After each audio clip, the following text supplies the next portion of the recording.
Isang mapagpalang gabi po sa inyong lahat mga kapatid. Excited na po ba kayo? Amen! Pakibati niyo po yung mga katabi niyo ng Hi Millionaire. Hi Millionaire! Amen! Tunay na millionaire tayo ang ating Panginoon. Amen! At meron po lang akong ibabahagi sa inyo yung isang kwento po sa dalawang bata. Itong dalawang bata na to ay magkaibigan sila at talagang mag-best friend sila. Dumating yung panahon na sila ay nagkagalit. At syempre, alam naman natin lahat na pag ang bata ay nagkakagalit, talagang hindi sila nagpapansinan, hindi sila nagkikipuan. At every time na makikita niya yung kaibigan niya na dati, kasi mas nakakatanda yung isang bata, sabi niya itong kaibigan ko to nakakainis, lagi na lang niya ako ginagaya. Pag mayroon akong bagong damit, bagong laruan, ginagaya niya ako. Natatawa na lang yung ate niya kapag siya ay nagsasabi ng gano'n. At dumating yung Pasko, siyempre alam naman natin na ang pag-Christmas, lahat ng tao nagse-celebrate. Sabi niya, nakita na naman niya yung kaibigan niya, sabi na naman niya uli sa kuya niya, tignan mo yan, no? Pati ba naman Pasko, ginagaya niya ako. Tapos pinaliwanag ng kuya niya, alam mo, lahat ng tao nagse-celebrate ng Christmas, hindi lang ikaw. Lahat tayo, dapat nga magsaya ka. Sabi naman ng batang yun, ay hindi, basta ginagaya niya ako, talagang naiinggit siya sa akin. At pati ang New Year ay hindi rin siya nakapagsaya kasi nakita na naman niya yung kaibigan niyang yun. Talagang napupuno ng galit, ng inis at ng feeling niya, iniano siya na ginagaya talaga siya. At dumating ang isang malungkot na pangyayari sa buhay niya, namatay yung kanyang tatay.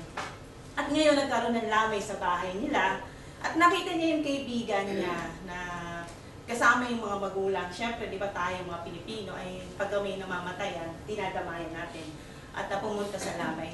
Itong batang to, himbis na malungkot siya dahil namatay ang kanyang tatay, natuwa pa siya, sabi niya, ngayon, di mo na ako magagaya. Kasi sa bahay namin may lamay, sa inyo wala.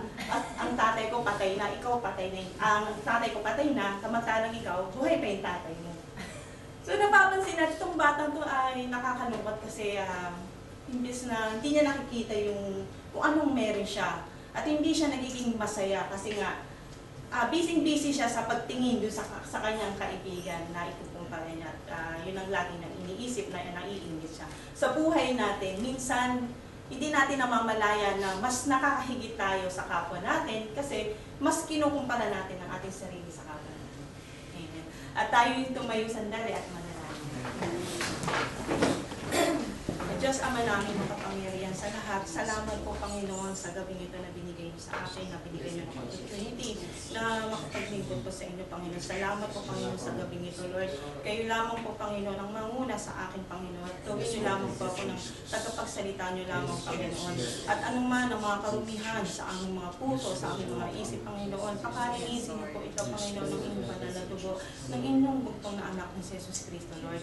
Lord, palakasin mo po kami ng buong isip, ng buong puso at ng buong kaluluwa. Lord, sa inyo lamang po ang gabing ito, Lord, at matapos, Lord, na may pagpapala, Lord, at bigyan niyo ko, Lord, ng wisdom, understanding, at knowledge, Panginoon. Yes, Lord. Lord, maraming salamat po, Jesus. Ito'y salamat na lang sa pangalan ni Jesus namin.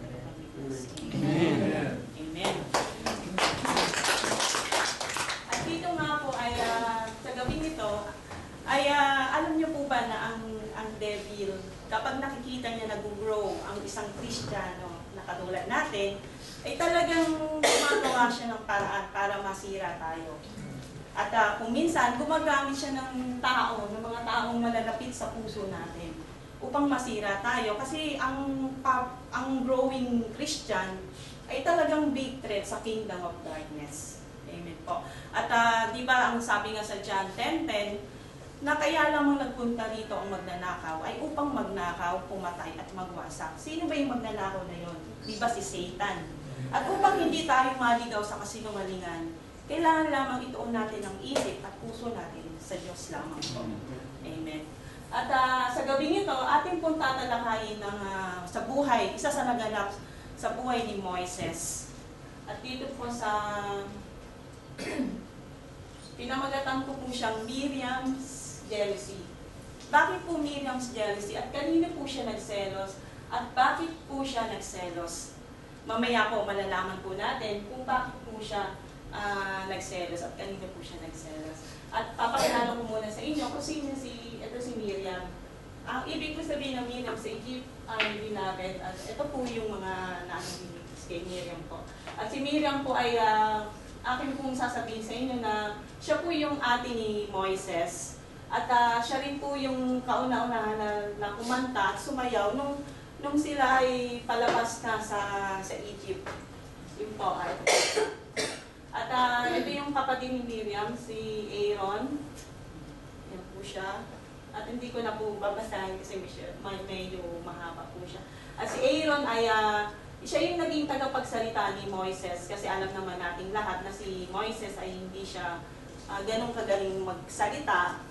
At dito ay parang naging prophet dito si Aaron kasi siya yung naging tagapagsalita kung ano yung sasabihin ng God kay Moises at sasabihin naman ni Moises si Aaron at siya yung magsasalita. At dito si Moises, at alam naman natin na si Moises, siya yung itinalaga ng ating Diyos Ama dahil siya ay isang mapagumbaba at siya ay masunurin na anak ng Diyos.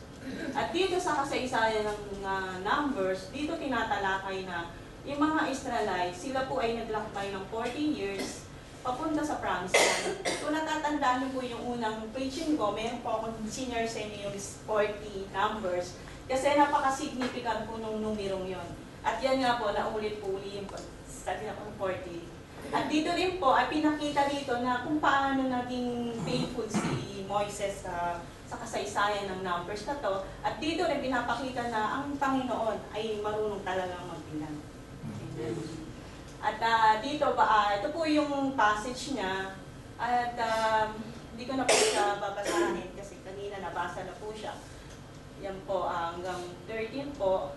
At dito po sa buong passage na to, kung napapansin niyo si Miriam, siya po yung unang nag-complain. Siya po yung unang nagsabi laban kay Moises at pangalawa si Aaron.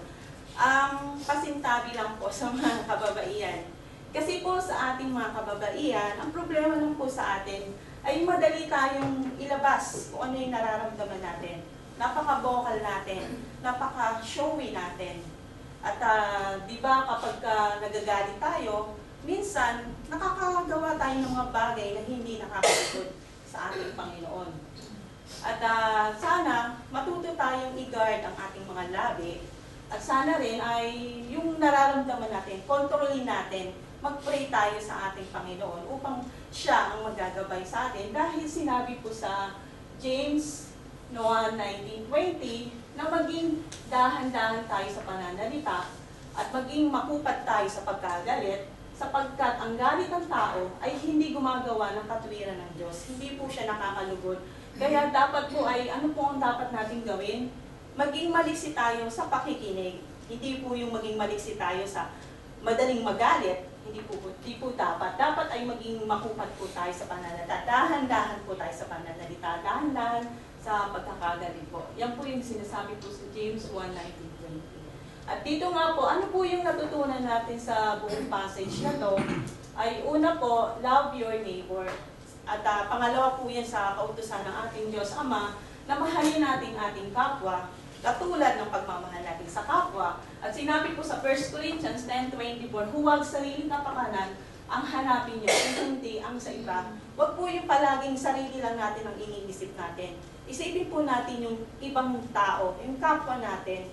Kasi doon natin maipapakita kung paano tayo nagmamahal sa ating kapwa. Pakibasa po yung Roma 13:1. Huwag kayong magalaw sa sagutin kanino man, di ba sa sagutin tayo magbibigyan, sapagkat ang ibig sa kapwa ay makatutupad sa kautusan. Amen. At ano po yung hindi tayo dapat magkasagutan sa ating kapwa, kundi mag-ibigan po tayo. Hindi po tayo dapat mag-aaway. At alam nyo ba na ang ministry ay hindi lang po sa ministry sa pagkanta, hindi lang po ang ministry sa pagsayaw, at hindi lang ministry sa ushering, sa woman, sa sower, at kung ano-ano pang mga ministry. At mayroon pong ibang ministry. Ministry po yung just being neighbor by himself. Pagiging neighbor po.